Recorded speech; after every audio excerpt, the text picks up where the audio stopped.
back to the Michigan Business Beat, brought to you on the Michigan Business Network. Chris Holman here in Lansing, Michigan. And we're going to stay right here. We're going to spend a little time with Zach Clark, who's the general manager of the Lansing Lugnuts. Zach, welcome to the show. And as always, it's great to have somebody from the Lugnuts on. You guys are a big attraction here in downtown Lansing.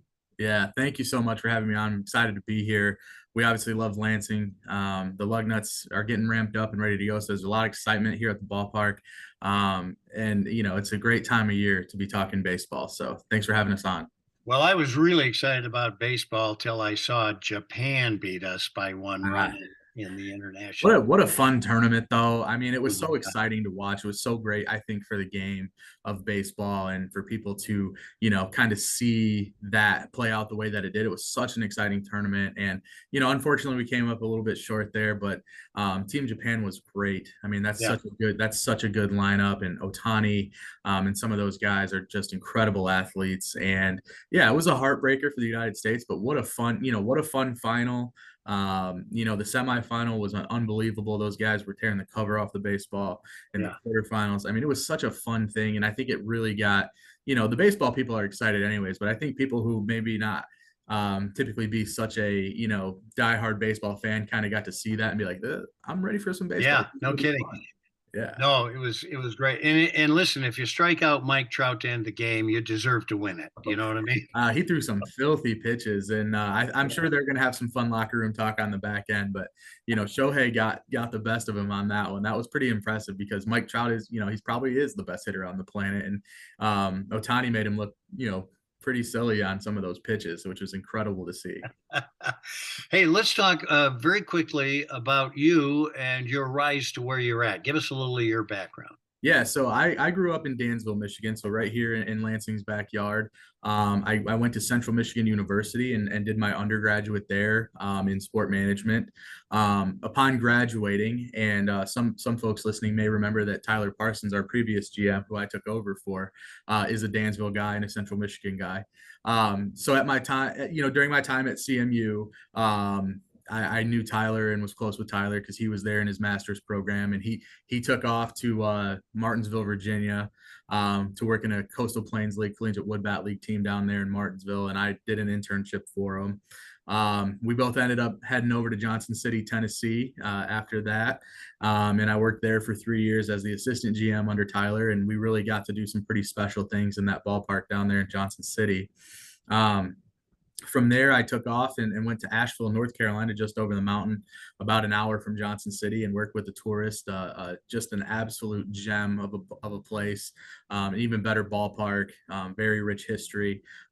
So had best climate in the world too. It's amazing down there. It's one of the best places I think in the country, and such a cool ballpark. Like the history with Bull Durham, I don't know if anybody remembers, but in Bull Durham, Crash, you know, he ends up playing for the Tourists, and his jersey's hanging in the office there still. And you know, there's stories of Babe Ruth playing at McCormick Field and things. So I really enjoyed everything that happened there with my time in Asheville. But it was just a year that I was there and went back to Johnson City.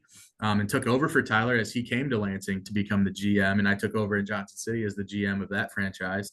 And then, you know, baseball went through a lot of changes around the COVID, you know, during the pandemic and things like that. And, Johnson City lost its affiliation. We were a Cardinals affiliate, and they went to a collegiate wood bat format. And so Tyler called and said, hey, why don't you come on home to Lansing and work with me here? So since end of February, early March of 21, I've been here with the Lugnuts. Yeah, so good, well steeped in what the Lugnuts are and what they mean. Yeah, I grew up in this ballpark. You know, Tom Dickson's been a friend of mine forever. I had a lot to do. I actually bought the first box in your stadium when you guys opened. He just gave us a little bit of insight into, you know, ownership change. Give us your angle. Bring us up to date. Yeah, so right now we're going through ownership change. Tom is selling the team to Diamond Baseball Holdings, which is a very big company. They own currently 15 minor league teams. They're aggressively seeking out more. Our understanding is that they'll have another handful of teams before opening day this year. So they're very aggressive in their acquisitions.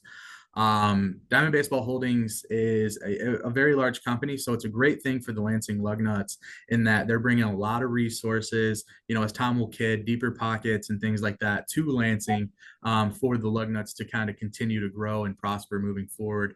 Tom brought the team here. He's owned the team. Since the mid 90s. And, it was just a great opportunity for him to get out. And what better company to come in here than Diamond Baseball Holdings to continue to progress the Lugnuts forward and continue to be staples in our community here. Yeah, well, he's done a great job with that franchise, and we've been very appreciative of what he's brought to the city. So let's talk very quickly. Will the casual fan see any change? They will. I think they will, and I think that will be, enhancements to the ballpark. This year, most likely, it will kind of be business as usual, and there won't be a whole lot of really visible changes. But we're so close to opening day. Crosstown Showdown with Michigan State's April 4th. Opening day is April 11th. So we're working very hard to do those things, and so hopefully they can give us a little bit of time to implement some of those changes. But it's coming quickly, and we're going to have some pretty big things going on here, I think. Well, we're looking forward to that. It's changes. What do they say? It's the most feared thing, but the most stimulating. So Yes. we're all waiting to be stimulated. We're all very excited. It's going to be great. Yes. Excellent stuff. Zach Clark, General Manager of the Lansing Lugnuts. Thanks for being with us, buddy, and continued good luck. We'll have you on periodically for updates. Thank you so much. I look forward to it, and go nuts. All right, yeah, go nuts. You're absolutely right. As if we haven't already. Yeah. You've been watching the Michigan Business Beat on the Michigan Business Network. I'm Chris Holman.